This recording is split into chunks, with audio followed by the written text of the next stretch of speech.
The numbers told the story. They always do. It's one of those idiots who believe in analytics. This is a numbers game with Gil Alexander on VSiN. Good Thursday morning to you. It is a numbers game at VSiN, the sports betting network, VSiN.com, Game Plus, iHeartRadio, YouTube TV, and of course, SiriusXM Channel 158. It's Gil Alexander. It's Kelly Midland, everybody, alongside with a little toddler wave right there. Yeah, toddler wave. Little deuces. Hey, what's Proper up? wave. How you doing? Doing great. How about you? I'm good. Have Amanda Nisimova here as north of a $2 dog against Aryna Sabalenka in the first of the two ladies women's semi. Sorry, I went away from the mic because I wanted to check the score. Oh, yeah, it's a little tough, yeah. On serve in the second set. Anisimova won the first set 6-4, so trying to get that home. And then when that concludes, the second ladies semi, Iga Swiatek against Belinda Bencic. Again, we have Amanda at plus 205, also have her plus the games at even money, plus 3.5 here. Iga 9-1 to win the tournament, so trying to cash some of these. That other one there on the screen, the Mariners 20-1, most wins in July, that's not going so well. It's not going so bad. They're 4-4. Blue Jays finally lost. They did. You know what? Can I give you a little betting quirk of the Blue Jays? By the way, Zack and Crack on the show today. Zack Cohen on Wimbledon and Crackman Unscripted coming up.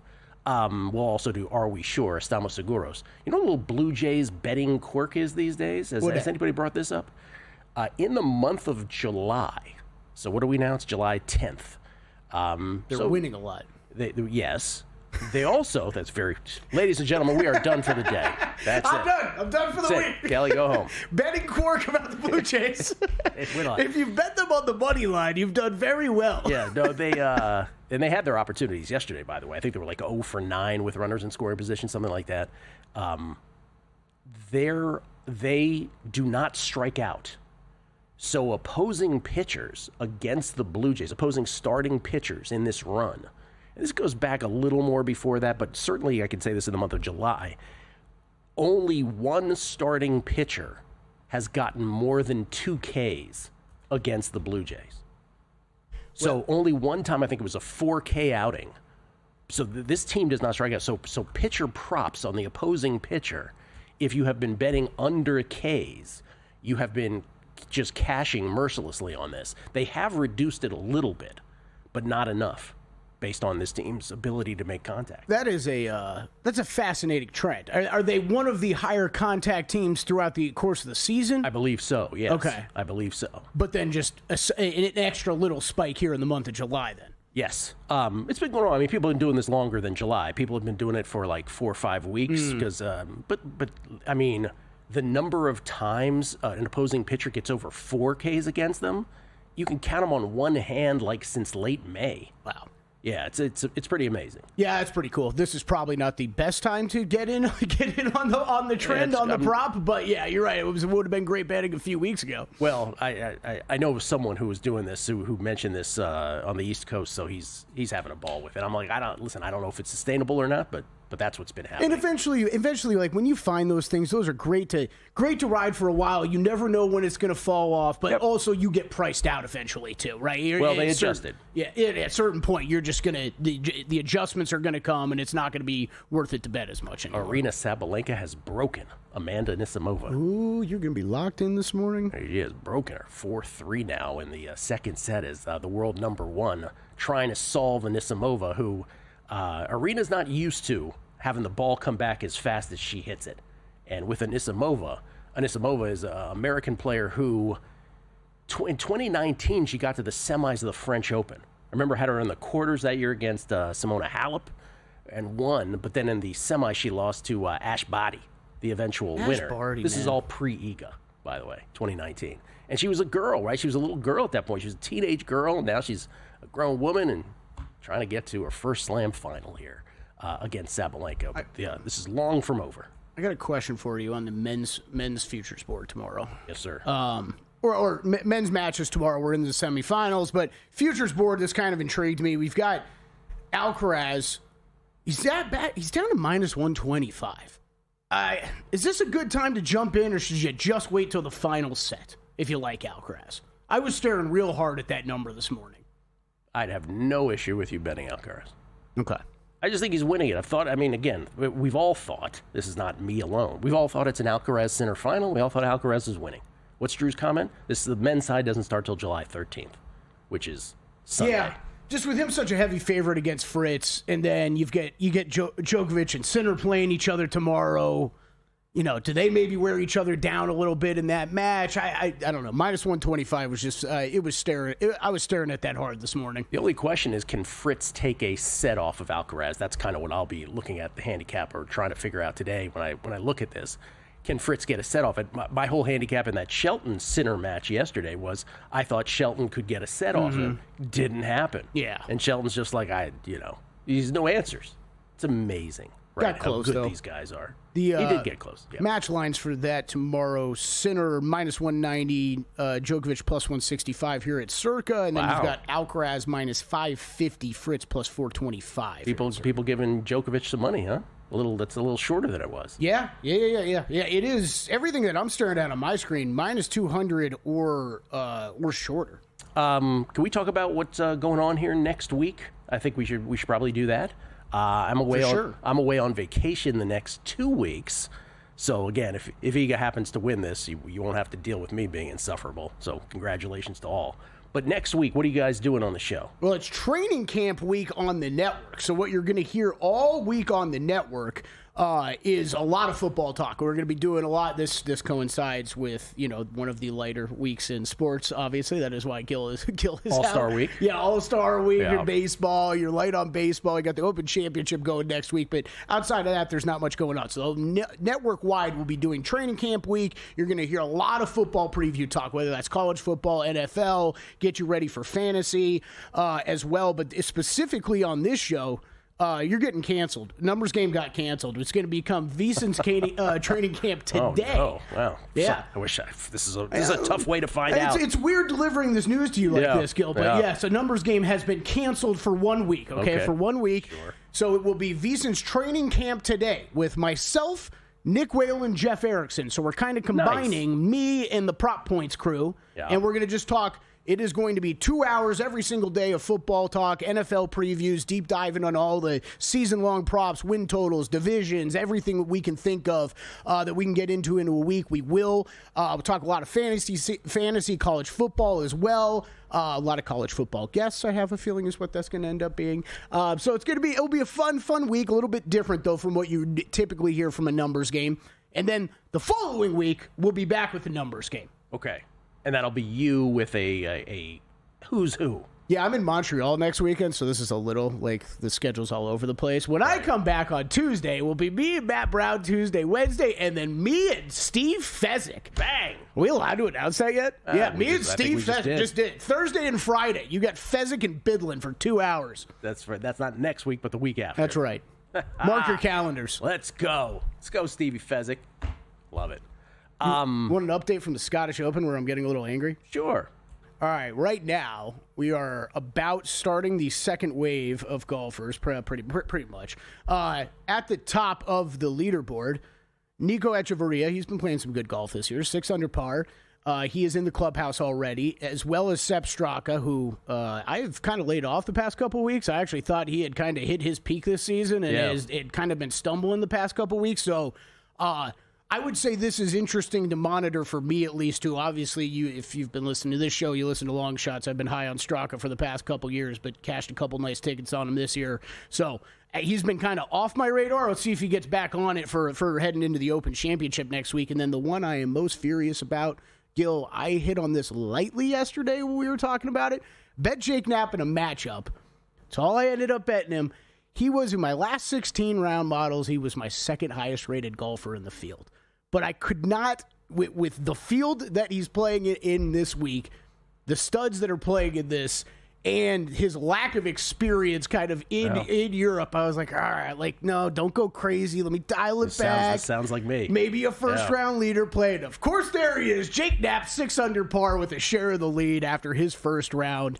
And then we got a couple guys at 500 par, including Marcel Siem, who seemingly he's on the first page of the leaderboard anytime I'm betting an event where the Euros are involved, and he feels like he's been around for 40 years at this point.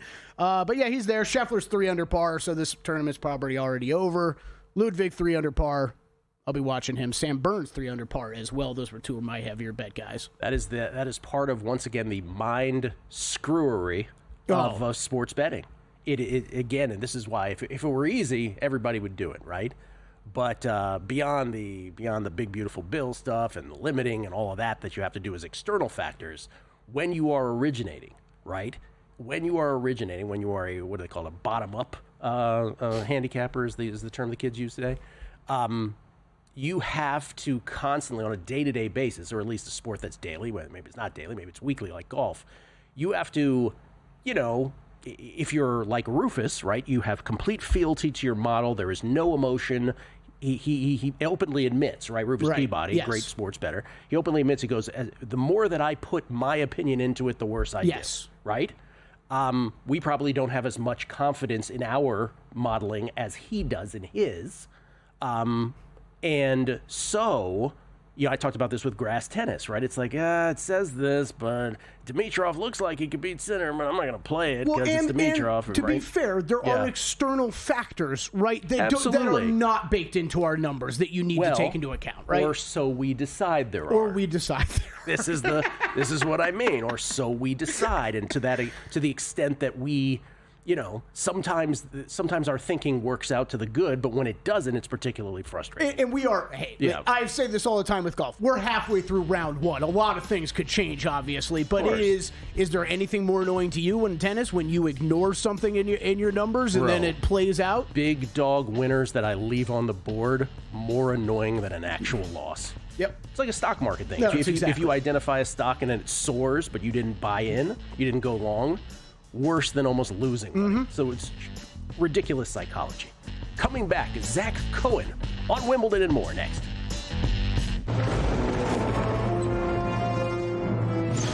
Oh, look! Wow! Look at that! Derek, what's the guarantee? Derek?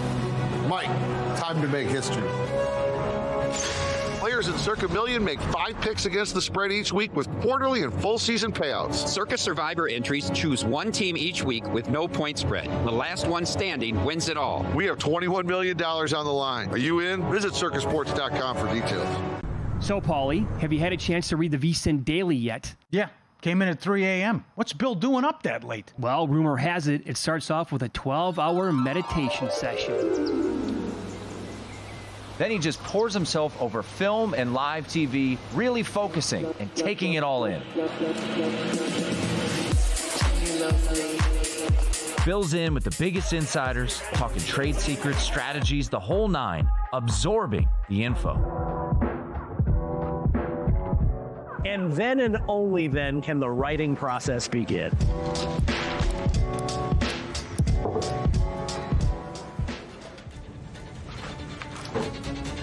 In Las Vegas, Bill's late night becomes your early morning. Wake up to the very latest betting insights in your inbox with the VSiN Daily. Sign up for free at vsin.com/newsletter. On the next Money Moves, we're deep in the dog days of summer as the All-Star break continues, but we're diving into the MLB betting slate along with our breakdown of the Netflix show Quarterback and odds on each guy. Terrell Furman will drop by as well to help us preview day one of the Vegas Summer League, plus who he has his eye on to win Summer League MVP. It's all happening starting at noon Eastern, 9 a.m. Pacific, right here on VSiN, the Sports Betting Network.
on VSiN, the sports betting network. Want to bet smarter? Start with Smarter Insights. Right now you can check out Zack Cohen's Wimbledon semifinal previews. If only we could book that guy anytime soon.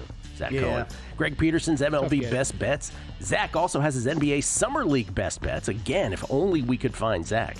And later today, you can check out Josh Applebaum's baseball betting splits update, first bets, horse racing picks, and Steve Makinen's MLB analytics report. Right now, you can sign up for full VSiN Pro access, that is, until the Super Bowl for only $175. Head to VSiN.com/subscribe to sign up today. That's VSiN.com/subscribe. Hey, before we get to Zach, I'm just kidding. We have Zach. Before we get to him, you have first-round leader bets in golf that you failed to give out moments ago? Yes, that is correct. I did kind of target this later wave. So these guys they're all on the course, but they're all kind of just getting started if you did want to get involved. Matt Fitzpatrick, I played, also have an outright on him. He is 1 under through 7.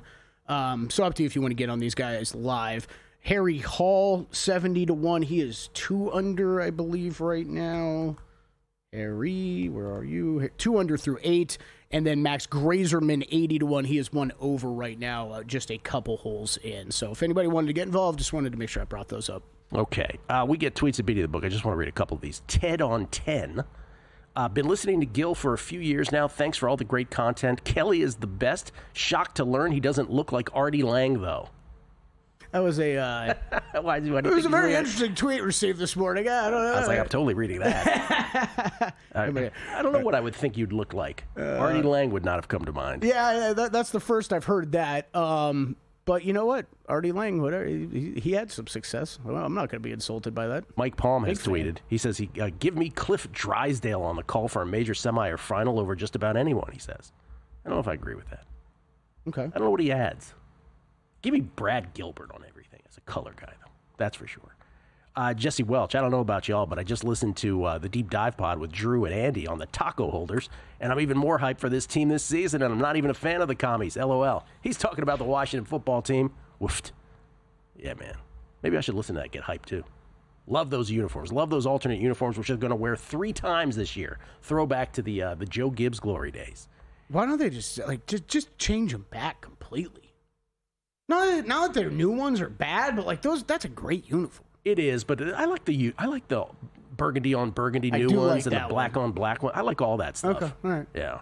They definitely are not up there for worst uniforms in the league by any means. They just got to get rid of the I like the classics. Just get rid of the taco holders logo, for God's sakes. I miss the Giants classics. A lot of the NFC East ones. Yeah, you're Eagles. Kelly Green. Kelly likes this back in 1975 or 81, whatever. You like those years. Yeah. Uh-huh. Todd Canarsie-born, 65. He says, Gil, irrespective of the outcome of this match, Anisimova is the greatest U.S.-born OVA of our lifetime. Maybe you can list your top 5 all-time OVAs and have Kelly read them sight unseen. Maybe we'll do that a little later.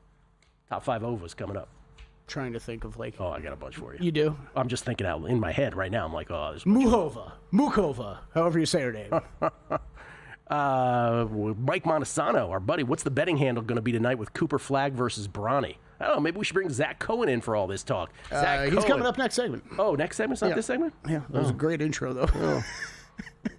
I told you we were having trouble finding him. That's right. Yeah.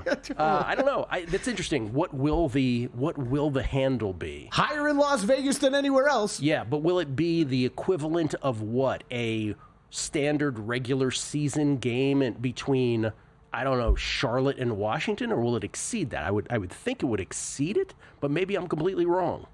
It's a great question. I've never actually really gone back and compared this stuff before, like in past summer leagues, but yes, I would tend to agree with you that it's probably going to get I don't know, as much or more. There's a lot of people that they don't. There's a lot of people that have absolutely no interest in betting summer league. Right. It is very true. That it is very niche. And then are they taking the same amount? Probably not. Definitely not. Definitely not. Yeah. So there you go. Handle muted just because of that. I'll tell you what we'll do before we talk summer league and tennis with Zach. Let's look at these props. These are available to bet on. Next team odds for a few of your favorite NBA stars. one of whom we've done before, but we haven't done the other two. Let's start with Bradley Beal's next team. We have not done this market. This is at DraftKings. Off the board as of now. Just letting you know. Thought we could still talk about it because Beal is a major storyline right now in the NBA. Bradley Beal, Washington Wizard for so many years. Along with John Wall, best player on a really bad team, and then he was by himself, best player on a bad team, and then he got traded to Phoenix, and it was this big three situation. It's like, oh, this is going to happen. By the way, Devin Booker, 2 years, 145 million for Devin Booker. But Bradley Beal, what's his next team? Good money for 2 years. It's not bad. Not bad. Clippers is the short shot for Beal. I think JVT was saying yesterday he thinks Beal is a Clipper. That's what he said yesterday on the show. I think it's pretty much done too. Clippers minus 175. Everybody else 7-1 or longer, and the Phoenix Suns, in case you were wondering where he played last year, 12-1. All right, Andy, don't yell at me, okay? Don't yell at me. I am a Heat fan. If I had to pick one team in the NBA that I'm actually a fan of, it still is leaning to the Miami Heat, but it's becoming kind of comical, Gil, with year after. The Miami Heat have been connected to Bradley Beal, Kevin Durant, Russell Westbrook for what feels like the past 7 years. What was the year with primetime action where you were convinced of someone going to the Heat and you bet? That was the bubble year, man. It was the bubble year. I had what 175-1 on the Heat to win it because you thought. Well, I had that summer. So the summer of help me out with my pandemic here. So the summer of 2018. Is that right? Probably after. And then that. We started the NBA season, and then we went into the pandemic. I think that's right? So summer 2018, I'm down in South Florida on vacation around this time of year. That's a couple summers before the pandemic. Okay, so then 2019. Yeah, thank you. Yeah, 2019. Down in South Florida, meeting up with a friend down there who may or may not work with the Miami Heat organization, very low level.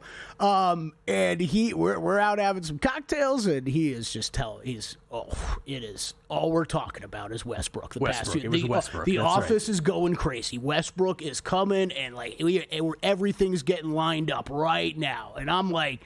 And unlike today, that is bad. At that time, was big news if that happened. Exactly. Yeah. Yes, very different Russell Westbrook, right? Back in those days, and it was there was me firing off text messages immediately, like, "Hey, let me get some bets down." Of course, doesn't pan out. Fast forward all the way through the pandemic and the bubble of the Miami Heat are in the NBA Finals, anyways, and I've got this great ticket on them. That was a fun summer. Clippers done deal. Bradley Beal minus 175. I think so. I do think this got. I think this got a little closer with Milwaukee than people were expecting. I mean, you're just dealing with a desperate Milwaukee franchise right now, right? They're trying to do, and this is going to be a very similar looking buyout to Damian Lillard. It's Bradley Beal. They've got to pay the rest of the money, but for the Suns, they're trying to hit the reset button on this organization a little bit after moving Kevin Durant. You brought up re-signing. Gosh, why am I blanking on his name? Devin Booker earlier today. Bradley Beal, they're going to move. They want to start resetting here. So Beal is expected to take very minimal money. So for people that are wondering, how could these teams possibly afford, how could the Bucks afford a Bradley Beal? It's likely that he is signing near a minimum contract with the Bucks because he's still going to be getting paid by the Suns or paid by whoever he ends up signing with.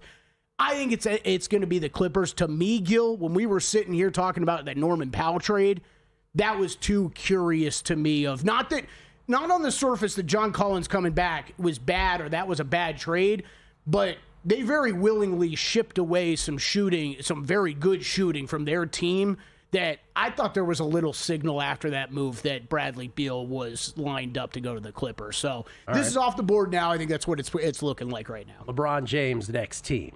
LeBron James, you may have heard of him. Lakers minus 700, still the prohibitive favorite. Cavs, return to the Cavs, 6-1 is next. He's staying, huh? That's what the market thinks. There's only one thing I want to point out, really, with this and Giannis. Okay, it's just a price thing. Okay, yeah. Lakers minus 700 for LeBron. Larry, if you can flip over to Giannis, you're going to notice the Bucks are minus 900. All I'm saying is that the market's telling you that Giannis more likely back with the Bucks than LeBron is back with the Lakers. Is that what that's telling you? I mean, these markets, let me just say this. these price points are so hard to read into because it takes so little to move them. Sure. Right. So, but what you're just saying is you have the instinct that Giannis is staying with the Bucks and LeBron is staying with the Lakers. That's your instinct? Yeah. I think at this point it would be pretty shocking if either's moved. However, I just bring that up because you still are hearing different possible trade candidate scenarios for Giannis, and meanwhile, this LeBron thing made a lot of noise. What was that, a week ago, and then got pretty quiet immediately after, and we haven't really heard much after that. Yeah. 6-4-4-6. We are going to a third set between Amanda Anisimova and Aryna Sabalenka in the first of the ladies' semis. To be determined here as the show continues. We'll come back. Zack Cohen has been located. That's right. And when I mean located, this was when he was always supposed to come on the show.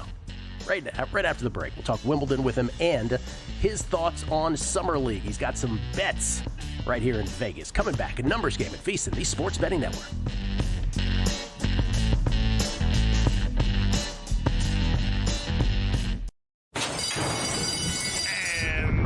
They're off.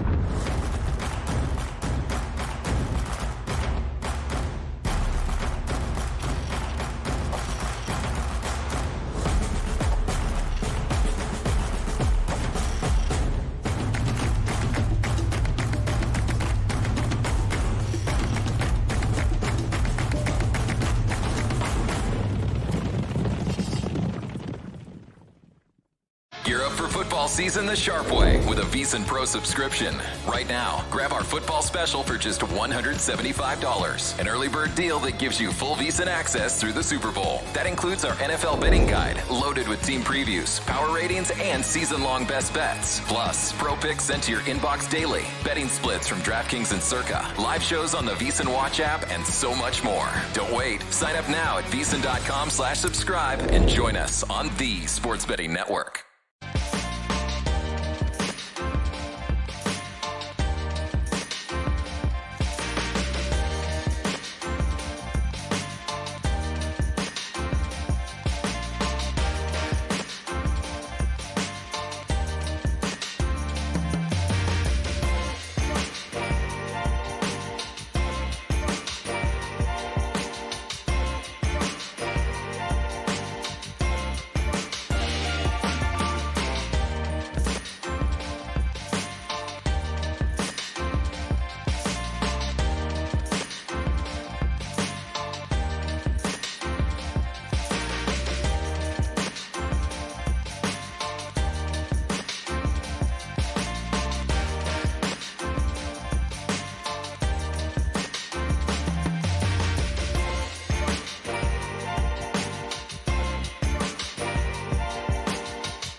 This is VSiN, the sports betting network.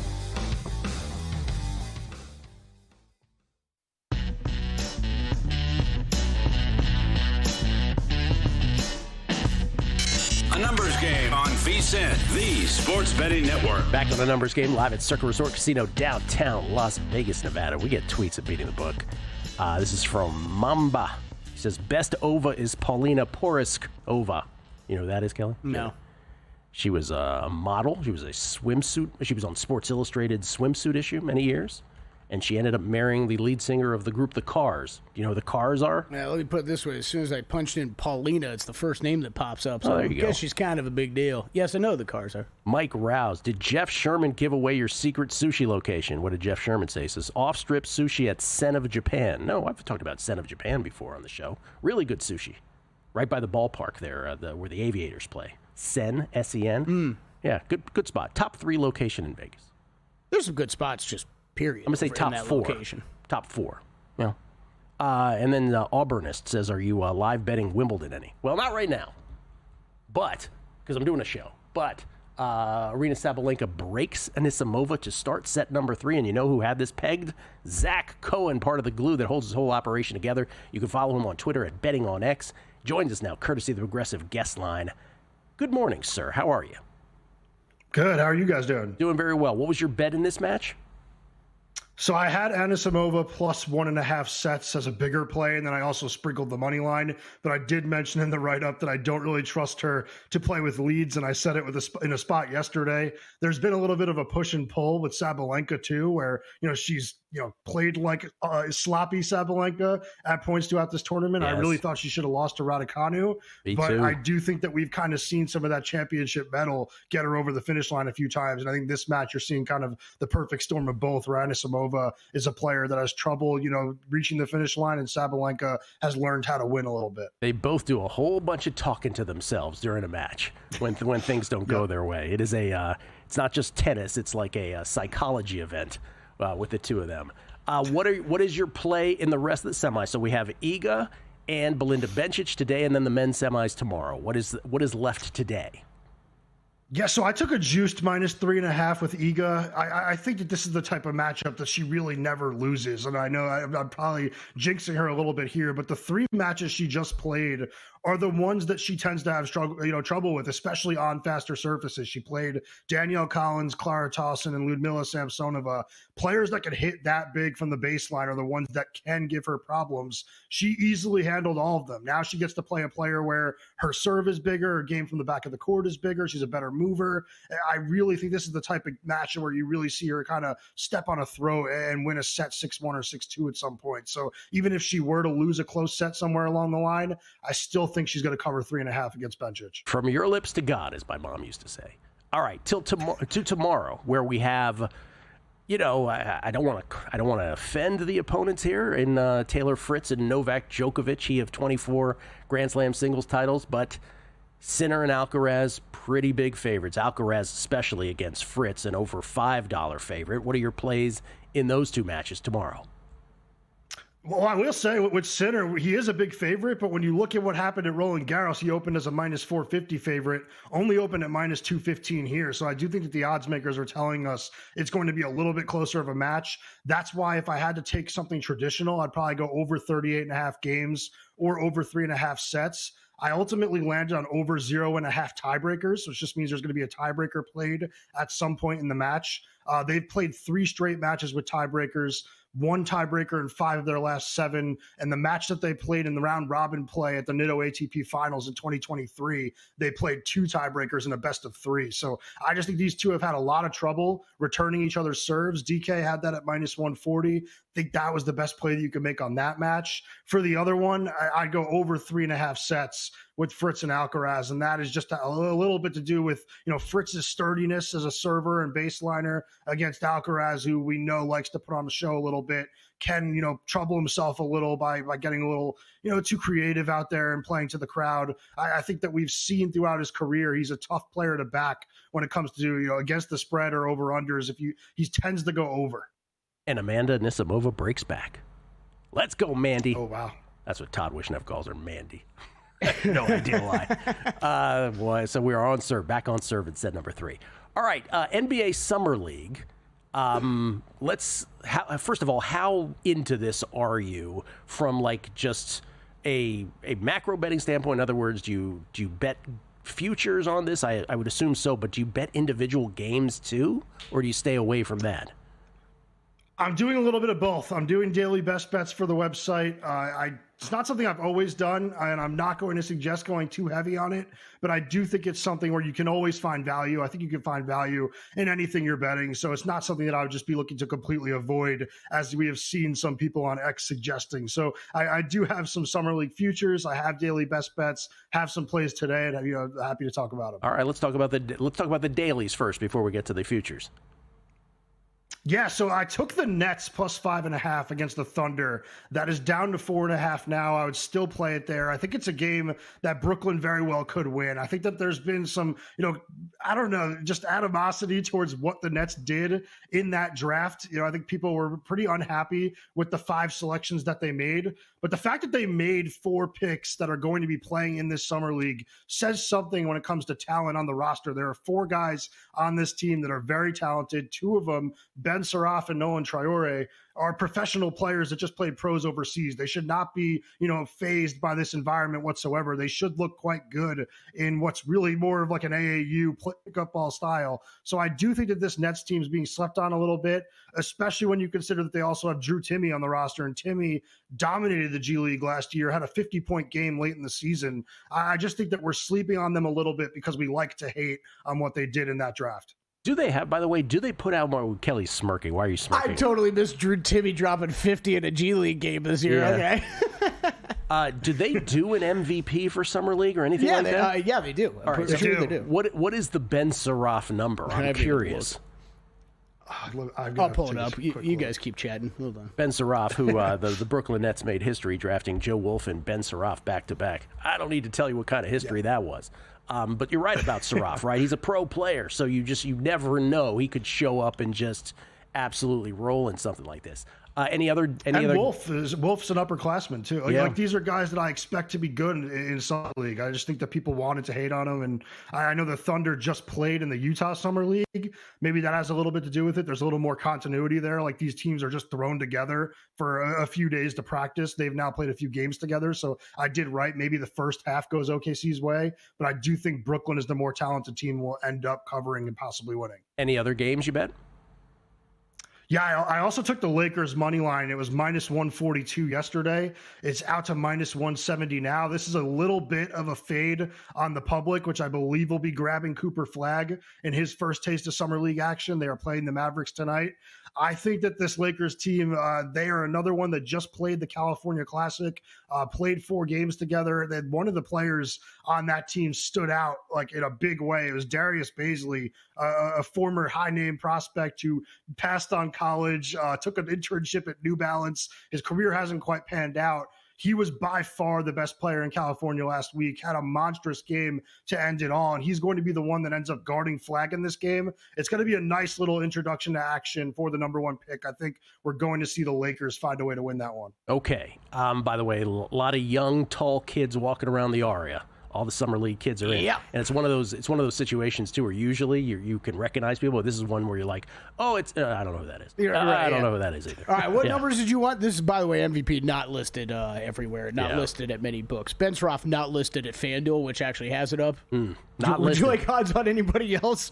Who's a short shot? Reed Shepherd and Nikola Topic are your short shots at 10-1, which I think makes a lot of sense. 10-1 is the short shot. What are some of the Grizzlies? Gigi Jackson's 12-1. Terrence Shannon Jr. is 20-1. Is Cam Spencer on there? No, Spencer. This is great radio. This is awesome. No, he is not. Yeah, sorry, this is great radio. There's only like 20 guys listed here. Ben Saraf not listed. Yeah. Blatant anti-Semitism. Danny Wolf is. Danny. 55-1. That's their cover. Okay. Yeah, I like the Grizzlies as a future at 16-1, which is why I asked that. And I don't know that we're going to see Gigi Jackson and Jalen Wells play the entire week, but I'd be surprised if Spencer doesn't. Spencer is a player that can really fill it up, and we've actually seen it in regular season games. I think he's going to look like one of the best players in Vegas this week. So that's what's tough, Zach. I'm kind of stuck in that position too. I only have the Timberwolves future and like same sort of thing. I don't know how long Dillingham and Shannon are going to go. If I knew they were playing the whole time, for sure, I would like that bet even more. But just that's another just betting tip. If you are going to be betting the Summer League, be very aware that these lineups will change. Not to interrupt, guys, but I want to get Zach's Summer League play here. What have you played to win the whole thing? I played the Nets to win the whole thing. It was 66-1 at BetMGM. If that's still out there, I would definitely jump on it. Like I said, I think that team is definitely being slept on. Like I said, don't go crazy with this. It is Summer League. I also took the Grizzlies to win Summer League, and I took the Suns to win Summer League, which might be a bit of a homer pick, but they are actually way more talented on this roster than you would expect them to be after taking Malawach, Kobe Bria, and Fleming. That's three really good players from this year's draft class. They still have Oso Ighodaro, Ryan Dunn from last year. I think that they are going to be really big and physical, and I think they're the type of team that's going to be very hungry. Zach, appreciate it very much. We'll look for your NBA season win totals thoughts at VSiN.com as well. Thank you, brother. Appreciate it. Yep, they're up there. Zach Cohen, everybody. We'll come back. Are we sure? Next. As sports fans, we may cheer for different teams, but there's one thing that we can all agree on. We want the game to be big. And with 3 levels, 30 cabanas, a 143-foot screen, 6 clean pools, and endless cold drinks, it doesn't get any bigger or any better than Stadium Swim in Las Vegas. All sports, all seasons. It's more than a pool deck. Stadium Swim. It's the only thing like it in the world. Starting July 14th, gear up for the football season with VSiN Training Camp Today. Live every morning at 10 a.m. Eastern. Hosted by Kelly Bidlin, Nick Whalen, and Jeff Erickson. With special guests throughout the week, VSiN Training Camp Today delivers sharp insights on season-long props, futures markets, fantasy draft prep, playoff picks, and more. VSiN Training Camp Today, all week.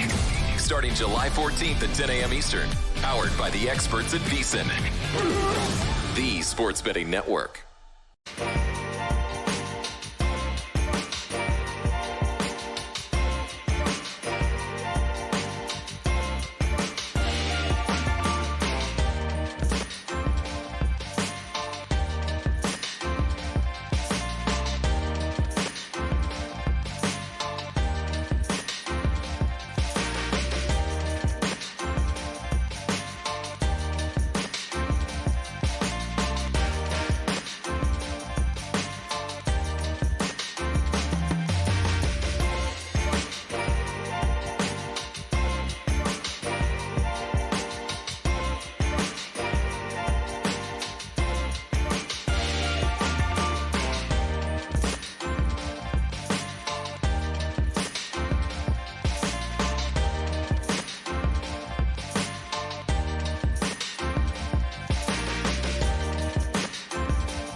on VSiN, the sports betting network. Betting on sports? Why not try the races? First Bet lets you wager on hundreds of horse races every day from top tracks across the U.S. and around the world.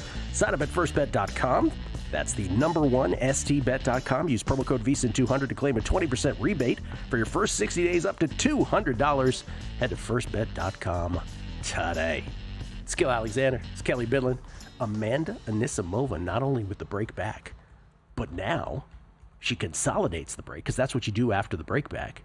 And then she breaks Sabalenka again, up 3-1, set number 3. So our plus 3.5 cashes. Now the question is, can we cash the plus 205? Let's go. Let's go, Mandy. It was a disaster tournament. Just got to salvage the back end of this. And what does Todd call her? Mandy? Mandy. Yeah, I'm going with that. Let's go, Mandy. I like it, Todd. Calls her Mandy. Amanda Anisimova, her father died. She went away from the sport for a while.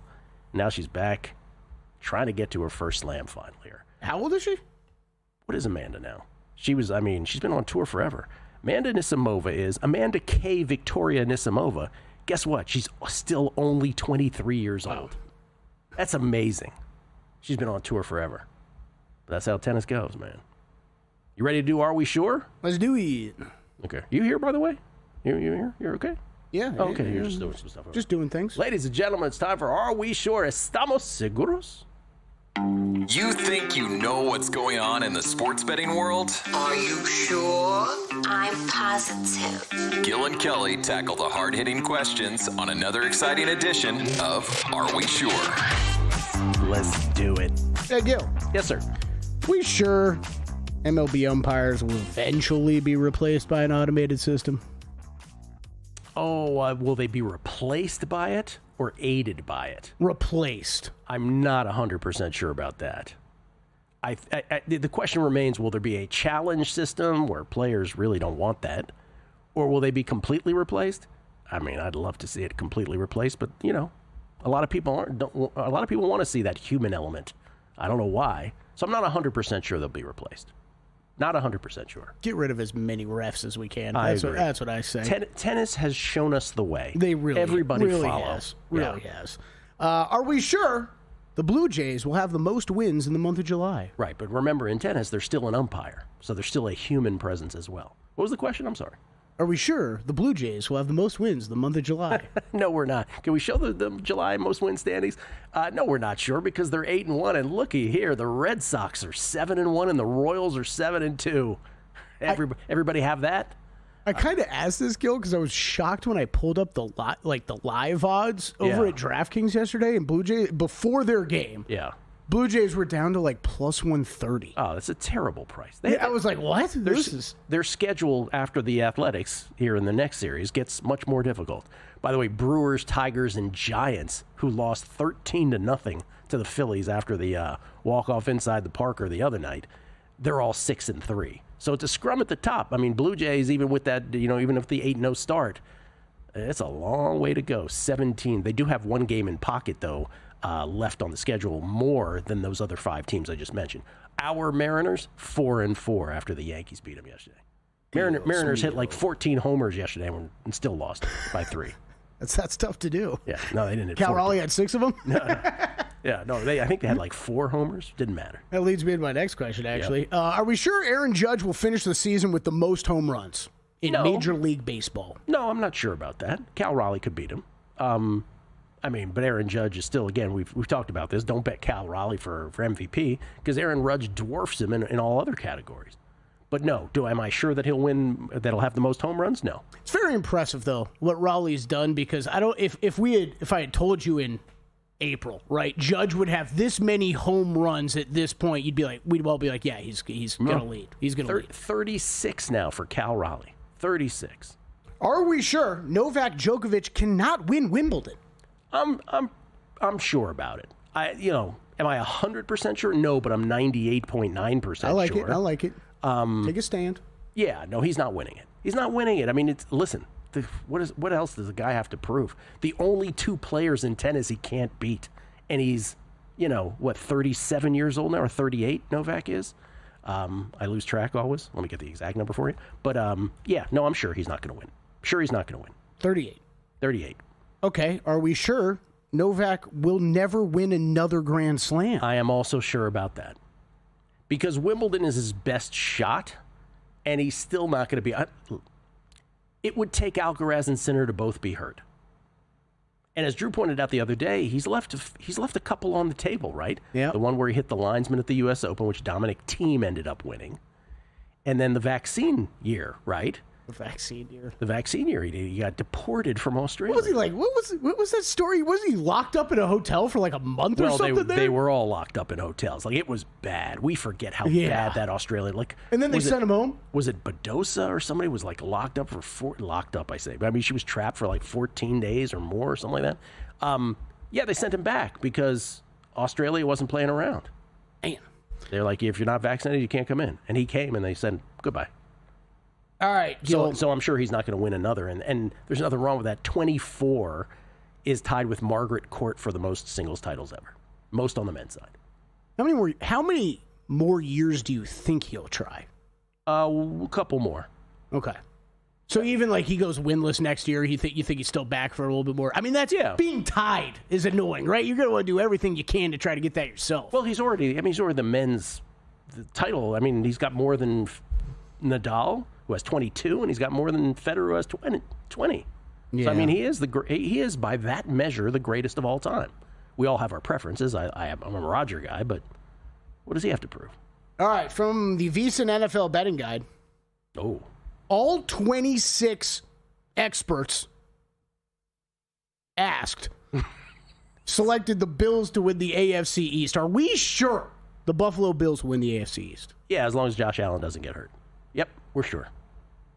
Good job, VSiN, folks. I agree. What could go wrong? What could go wrong? Yeah. All right, this has been brought up a couple times. I can't even remember if we brought it up on our show. Also from the betting guide, nobody selected the Kansas City Chiefs to win the Super Bowl. Are we sure the Chiefs cannot win the Super Bowl this year? No, we're not sure about that. No one would be shocked. No one would be shocked. You might be a little surprised because you don't think so, but no one would be shocked. We're not sure. It was a good conversation that Stormy and JVT were having because it was they were the most selected team still to win the AFC West. Even though there was some love for the Broncos and Chargers, they were still the most selected team to win the AFC West, but nobody had them winning the Super Bowl. As they should be. How many AFC West titles in a row have they won? Is it 9? Something like that? Oh, it's ridiculous, but I mean, I think we would all agree it's you don't think it's a lot tighter this year than what we've seen in years past? I mean, I think it's tighter. I don't think it's a lot tighter. Man, I think that whole division's better. 9 straight. I do too, but I don't think it's a lot tighter. 9 straight seasons. Keep in mind, again, the Chiefs went 12-0 in one-score games last year. 9 straight seasons winning the division. Have made 5 of the last 6 Super Bowls. Like, what are we talking about? You really going to pronounce them dead? The other one, like going back to, okay, do I expect that stat to regress this year with the one-score games? Yes, sure. But just like we kind of talked about with the Commanders, right, last week, there is something between one of the best coaches and quarterback combinations of all time, guess what? They're going to pull out those wins more times than others are going to. Can I just repeat what I just said? Because we tend to say things, and when we're in the moment, we tend to gloss over them. They have been to 5 of the last 6 Super Bowls. It's crazy. I just feel like we don't appreciate that. No, somehow. We don't. That's kind of the point of this question. Yeah. Like, everybody thinks they're going to win the division, but we're all finding ways of them not making the Super Bowl or not winning the Super Bowl. Including myself. All of us did it. It's amazing, the American sports fan psyche, though. If they lose the Super Bowl as badly as they did, you just sort of erase all that. Right? So what? They got crushed. And I know. And that's part of it, right? Yep. That's part of it. Okay, are we sure the Thunder cannot go over their 62.5 win total mark? I would go under, but I'm not sure they can't. No, I'm not sure. They could absolutely go over it. You don't think they could win 63, 64 wins? Do that? That's still 4 or 5 games worse than last year. It's incredible to say that. Yeah. Like, when you put it like that, yeah. It's true. Yes, I think they can. I have not bet the under. I got a lot of respect for this Thunder team. Obviously, you guys have heard me talk about it for the past 9 months. You're probably sick of me talking about the Thunder. I don't want to live through that bet. I would not want to live through that bet. But, man, with how much better the Western Conference got, I was pretty stunned to see that it was 62.5 when that came out the other day. All right. 12th 60-plus season win total since the early 90s. Buddhist Man has not sent me this hat yet. But are we sure the Heat don't stand a chance in the stacked Southeastern Division of the NBA? That includes the Atlanta Hawks and the Orlando It's our Magic. first ever Southeast Division question on Are We Sure? I'm pretty sure they can't. And I love Spoelstra, and I love that organization. They've given us a lot of betting wins over time. But, yeah, the Hawks and the Magic appear to be a lot better. I think so, too. I would just say keep in mind, as they've done the past few years, they're just keeping enough on that roster, Gil, to make a move if they have to and still have some weapons surrounding that star. Yeah, cut to a shot of us in April when the Heat are winning that division. Coming back, Crack Unscripted next. Introducing the $500 trifecta. Use your GBank Visa Signature credit card within 3 months of account opening and deposit